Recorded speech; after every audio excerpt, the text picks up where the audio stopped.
Racikan Berita 1. Assalamualaikum warahmatullahi wabarakatuh. Kami dari UIWOT kembali akan menyampaikan, mengingatkan, sekaligus juga memberi kabar pada rekan-rekan yang kebetulan menyaksikan podcast ini. Kembali masih mengenai Joko Widodo, mantan presiden kita yang ketujuh, yang memang di samping PKI gaya baru, juga dia presiden yang tidak jujur, yang korupnya bukan main. Rekan saya, Betor Suryadi, juga menyampaikan hal yang sama, yang dia mendengar dari orang yang namanya Widodo, bahwa ketika Jokowi menjadi wali kota di Surakarta, dia memang tidak pernah menyebutkan dia lulusan UGM dan gelar sarjananya adalah Dr. Andes. Gelar sarjana sebagai insinyur dari Jokowi diklaim baru muncul saat dia menjadi gubernur DKI, kemudian presiden dan sebagainya. Ini yang disampaikan oleh Betor, dan Betor mengatakan saksinya adalah yang namanya Widodo. Saya hari ini kebetulan kutak-atik media sosial ketemu informasi yang juga mengatakan seperti tadi, bahwa Widodo inilah orang yang tahu betul bahwa Jokowi itu berbohong soal ijazahnya, yang mengatakan dia waktu wali kota di Surakarta dia lulusan Surakarta dan gelar sarjana Dr. Andes, kemudian jadi insinyur waktu jadi gubernur DKI dan lain sebagainya. Jadi dua informasi ini kok kebetulan nyambung ya, alhamdulillah. Tadi kebetulan Betor hari ini memberikan masukan lewat podcast. Saya sedang di luar sebentar.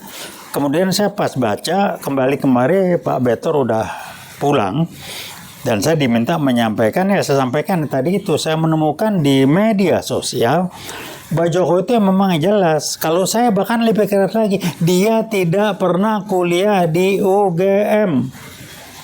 Yang mereka ini adalah Profesor Dr. Pratikno, berutang budi pada Jokowi, sekaligus Jokowi juga berutang budi pada Pratikno. Jokowi berutang budi pada Pratikno karena Pratikno lah yang ngatur Jokowi diarahkan untuk diyakinkan pada publik bahwa Jokowi itu kuliah di UGM dan lulus sebagai sarjana dengan mengendalikan yang namanya rektor UGM, Profesor Dr. Ova Emilia, yang memberikan rekognisi, tapi cari datanya kok berlama segala macam. Jokowi pun nggak nunjukin ijazahnya. Kenapa? Dia bukan mau menyembunyikan nanti di pengadilan, bukan, dia belum siapin yang palsunya, belum selesai, itu aja urusannya. Jadi kembali kita mengangkat dan pelajaran apa yang kita dapat dari kelakuan yang namanya Jokowi ini, baik sebagai presiden dan atau setelah dia selesai jabatan sebagai presiden. Saya memberi makna bersyukur Allah memberikan pelajaran pada bangsa ini bahwa kita pernah dibodohi dan kita pernah menjadi bodoh, percaya pada tukang tipu yang namanya Jokowi sehingga bisa menjadi presiden 2 kali, kemudian dia nipu terus dengan segala macam titel sarjana, kuliah dan segala macam. Saya pun tertipu, bukan saya bilang saya hebat, enggak. Saya bisa memahami, orang saya yang kritis saya pun bisa tertipu gitu, apalagi masyarakat banyak. Saya mantan dosen di FEUI, ya, saya jurusan manajemen. Saya praktisi, bukan akademisi. Jadi orang bilang kalau mau ngibulin praktisi kan lebih sulit dibandingkan ngibulin akademisi dengan gaya Jokowi. Saya karena udah kebetulan percaya, ngelihat gaya dia, santun, kayaknya sederhana, ini orang baik banget. Saya jatuh hati dalam tanda petik. Teman saya yang kenal dekat Jokowi yang memperkenalkan, saya nggak sebut namanya, huruf depan namanya Kaja, Kartika bla bla bla. Dia memperkenalkan pada saya suatu hari di pertemuan malam. Dia bilang, saya mau memperkenalkan orang teman saya Pak, namanya Jokowi, orang yang jujur bla bla segala macam. Oke, saya tunggu malam di rumah teman saya. Sampai jam 9 malam belum datang. sampai jam 10 malam belum datang. Ketika saya baru mau pamit akan pulang, datang Jokowi sekitar jam 10-an lah gitu ya. Wah, terus seneng gitu ya, teman saya kenalkan segala macam. Terus Pak Jokowi minta maaf dengan lugunya, gaya sederhana segala. Saya jatuh hati. Saya bilang, Pak Jokowi terima kasih, kita ketemunya, kita ngobrolnya besok-besok aja lah karena udah malam, Bapak juga capek. Apa yang belum bilang, janganlah Pak Taufik. Kenapa? Saya bilang jangan, Bapak kan capek. Bapak, saya harus hargai Pak Taufik, nggak malam-malam sudah datang Sunago. Saya cuma capek, saya cuma mau ke dalam sebentar, minum, ganti baju, kemudian kita ngobrol lah, nggak apa-apa Pak Taufik. Kata. Wah, dia ngomong hebat ngomongnya dengan gaya yang sederhana, dan dia ganti baju ke dalam. Teman saya, ya yang namanya Mbak Kartika ini bilang, tuh kan Pak, orangnya, ya saya bilang luar biasa, ini orang baik banget, menyenangkan. Jatuh hati saya ditipu. Di sanalah saya mulai menganggap dia orang hebat, bersih, ini sederhana, nggak maling, nggak apa-apa. Belakangan lewat ada peristiwa ketika dia dalam proses menjadi gubernur DKI, saya membantu habis-habisan, segala macam. Saya menemukan ada beberapa hal yang mengejutkan. Salah satu yang paling mengejutkan adalah ternyata dia arogan dan sombong. Kelihatan saya nggak nyangka. Jadi kasusnya begini, ketika saya selesai urusan Pak Jokowi, saya ngobrol sama Pak Hashim, adiknya Pak Prabowo. Dengan Pak Jokowi ke sana datang suatu tempat, dan Pak Hashim bilang ke Pak Jokowi, Pak, Bapak mudah-mudahan berhasil lah jadi gubernur. Terima kasih Pak sama Pak Prabowo yang sudah berjuang habis-habisan gini. Memang betul, saya tahu betul. Depan Pak Hashim, Pak Prabowo, Pak Jokowi mengatakan, loh, kok saya bisa harus berterima kasih? Saya tidak pernah minta didukung Pak Prabowo. Kaget saya ngomongnya. Silakan dengar, Pak Hashim silakan dengar juga. Kaget saya, kok orangnya berbeda benar dari yang saya duga gitu. Orangnya lugu, ramah, nautnya kencang benar gitu. Pak Hashim lah, Bapak kok nggak ini ya, sampai saya tidak pernah minta didukung, tidak pernah minta. Kaget, saya kok jadi berubah ngomongnya. Di sana mulai muncul tanda tangan besar, dan kemudian terkonfirm karena dia melanggar pembicaraan empat mata dengan saya, yang saya dukung dengan tim segala macam mati-matian untuk dia berhasil menjadi gubernur DKI dengan catatan dia selesaikan minimal 1 periode. Saya bilang benahi. DKI termasuk atau dikenal sebagai salah satu instansi yang paling korup di Indonesia waktu itu. Beliau mengatakan, Pak Jokowi ini, betul Pak Taufik, waktu saya bersihkan, gini, dia sebutlah, gubernur begini, rumahnya sekian puluh macam, kayak orang bersih betul. Kayak gitu tuh, bahkan ketika gelar doktornya Pak almarhum Taufik Kimas di Senayan, kita keluar bareng-bareng, saya ketemu Pak Effendi Ghazali. Wah, kita singgung lagi soal dia, beliau ngomong lagi, oh ya betul tuh, gini macam-macam gitulah. Intinya apa, bahwa dia tuh anti korupsi banget gitu, kayak macam lah. Tapi kemudian dia melanggar komitmen penjara empat mata dengan saya. Dia jadi gubernur sebentar, terus dia loncat mencalonkan diri. Saya kaget. Karena buat saya pembicaraan empat mata itu penting betul. Saya tidak menuntut apa-apa. Pak Jokowi nawarkan waktu jadi gubernur, Pak Taufik sebagai imbalan balas asa Bapak meminta proyek apa, bla bla bla macam-macam. Saya bilang enggak Pak Jokowi, saya cuma minta satu yang kita udah Pak Jokowi janji, babat habis korupsi di DKI, jadikan DKI salah satu instansi yang terbersih, jangan jadi yang terkorupsi. Oh iya, ceritalah dia. Nah ini yang dilanggar. Jadi waktu dia melompat mau jadi presiden itu, dia baru 2 tahun jadi gubernur DKI. Buat saya boleh-boleh aja, tapi ngomong dong. Jangan loncat aja, ngomong sama saya, Pak maaf nih saya harus loncat jadi gini. Jangan diem-diem, dia loncat aja. Karena udah dapat mendukung, dianggap lebih kuat macam-macam. Ini kualitas Jokowi. Saya yakin tuh ini orang mulutnya nggak bisa dipegang, ini orang tipu dayanya tinggi, bohongnya gede, dan nggak bisa diandelin. Benar kejadian. Saya tahu betul orangnya seperti apa, tahu betul saya. Saya ulangi, otaknya nggak cerdas, tapi akalnya banyak. Lihai, itu kalau bahasa buku silat bilang lihai, bukan cerdik, lihai. Lihai itu cerdik tapi yang negatif. Cerdik untuk hal yang negatif, dia lihai. Jadi saya ngomongnya terbuka. Kalau Jokowi atau orang yang nggak sama ngomong masa di sini. Saya kenal dia dari tahun 0. Saya nenteng dia, bantu habis-habisan. Pak Hasyim saksinya. Bagaimana ngomongnya ke Pak Prabowo segala macam depan Pak Hasyim.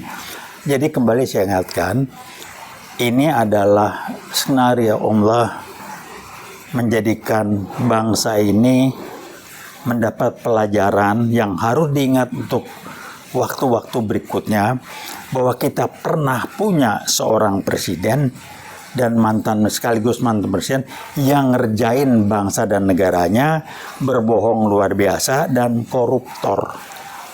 Ini untuk generasi mendatang tolong dipelajari. Dan di samping itu, dia adalah PKI gaya baru yang bersembunyi di balik macam-macamnya itu. Saya dapat lagi videonya hari ini, rekaman video dia yang mengatakan, pertama kali dia mengatakan ya G30S itu nggak benar gini. Belakang ada video lagi yang sama dia mengatakan PKI di G30S adalah korban. Keluarganya harus disantuni, harus kita bantu, harus keluarlah kepres macam-macam. Itulah gambaran Jokowi. Jadi dia PKI gaya baru yang disusupan oleh PKI, membuat bungkam DPR, mengendalikan Polri lewat yang namanya Kapolri sekarang, Listio Sigit. Jadi kalau Listio Sigit belum diganti, sampai kapanpun Jokowi tidak akan diringkus oleh polisi, tidak akan dikerangkeng. Nah, Listio Sigit ini memberikan jasa yang dalam tanda petik besar. Barangkali saya nggak tahu, mungkin bantu Pak Prabowo, bantu siapa sekarang nggak tahu saya. Tapi nyopotnya kok susah benar ya, susahnya apa sih Listio Sigit? Dia bikin aturan yang pejabat polisi aktif boleh menjabati jabatan itu kan bukan urusannya polisi, karena dia menentang keras kalau polisi di bawah kementerian dan sebagainya. Para TNI di bawah Menhankam, polisi nggak mau kayak sekarang. Udahlah, jadi ini permainan Jokowi, dan Listio Sigit akan segera berakhir karena Jokowi sudah dilengserkan, tinggal nunggu waktu aja. Makin lama dia menjabat, makin banyak biaya tanggung jawab yang harus ditanggung oleh bangsa dan negara ini, walaupun Jokowi sudah dilengserkan. Jadi saya meyakini insyaallah hukum Allah itu dia akan segera menerima, dan dia sangat mengandalkan anaknya yang namanya Gibran Rakabuming Raka. Jadi apa ya, pegangan dia, karena sekarang jadi wapres lewat Sirekap yang tidak jelas itu, bubarin Sirekap yang isinya PKI semua barangkali, atau minimal dikendalikan Jokowi, menjadikan Gibran bisa jadi wapresnya Prabowo. Jadi ini pelajaran, saya coba sampaikan aja. Nanti 10-15 tahun akan datang, generasi muda kita, Anda-anda yang sekarang barangkali masih jadi Gen Z itu akan ketawa juga pernah ngalamin hal seperti ini. Saya yang 65, 66 ikut apa ya, aksi di jalan melawan G30S PKI pun, saya merasa bersyukur dalam tanda petik bahwa saya diberikan pengalaman lagi melewati masa Jokowi yang seperti ini.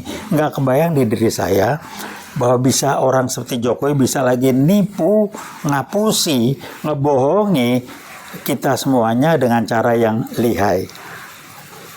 Tapi Allah punya skenario, silakan Jokowi bikin skenario. Allah punya skenario, saya percaya. Allah memberikan pelajaran pada bangsa kita. Pak Jokowi jadi contoh soal, jangan ada kita jadi bego, jadilah bangsa yang memperhatikan yang benar dan lurus segala macam.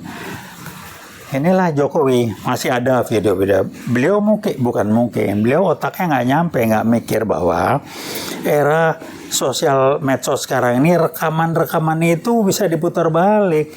Jadi di sini jelas dalam satu rekaman video dia ngomong begini-begini, di sisi lain dia ngomong yang berseberangan. Dia bilang PKI G30 gini, saya dia bilang PKI adalah korban, keluarganya harus dibantu segala keluarga kepres dan lain sebagainya. Nah rekan-rekan, ini pembelajaran buat kita sebagai bangsa bahwa presiden kita yang ke-7 ini jadikanlah sebagai satu presiden yang bikin kacau negara dan bangsa ini. Tidak ada lagi presiden ke-8 yang bikin 9 dan seterusnya bikin kacau seperti Jokowi presiden yang ke-7.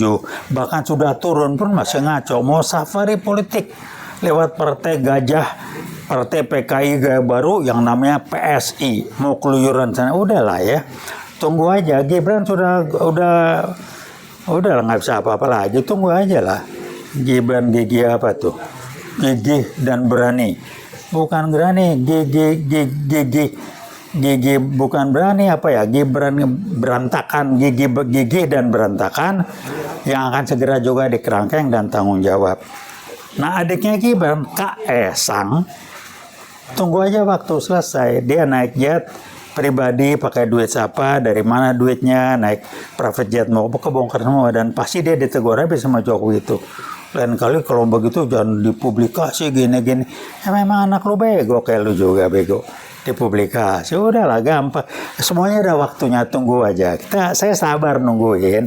Insya Allah umur saya dipanjangkan. Saya akan lihat dia sudah lengser. Saya akan lihat dia mulai diproses di kerangkeng. Halo Pak Prabowo, banyak hal yang tolong dicatat kelakuan dia. Dia menjadi koruptor nomor 2 di dunia. Cek dong ke lembaga peneliti korupsi di dunia, OCCR apa itu, minta data apa dasar mereka menetapkan Jokowi sebagai presiden nomor 2 terkorup dunia. Minta datanya, ada di sana. Kalau di kita susah dalam tanda petik, minta ke sana. Jokowi merubah KPK supaya bisa dikendalikan, udah gampang lah ya. Jadi ini orang pinter enggak, tapi liciknya dijamin iya. Jadikanlah ini sebagai pembelajaran supaya kita tidak lagi mengalami presiden ke-8 dan seterusnya, dimulai dari Pak Prabowo, lagi mengalami situasi presiden yang ngibulin rakyat, koruptor hebat di dunia nomor 2. Dan saya cuma menunggu sambil berdoa, semoga Allah mengabulkan. Mari, dan umur saya dipanjangkan, melihat dia di kerangkeng kayak kunyuk, kira-kira gitu ya. Dan dia jadi mantan presiden Republik Indonesia satu-satunya dan terakhir yang akhirnya di kerangkeng. Itu aja. Mari kita berdoa dan berusaha. Terima kasih. Assalamualaikum warahmatullahi wabarakatuh. Veritas, probabilitas, justitia.